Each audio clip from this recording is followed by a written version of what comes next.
So this can be picked quite easily. I'm gonna put a good tension wrench in, and then I'm gonna have my pick, but I'm gonna put it in backwards. Just rock it a bit, and it's open, like so. And if I click it back in, put the tension wrench in, tension it, and get something like, I don't know, a rake,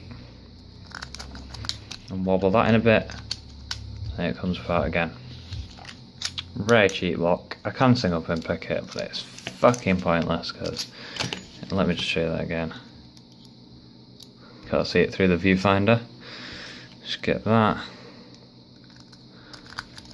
Bit of waggling. Oh, there we go, and it's open.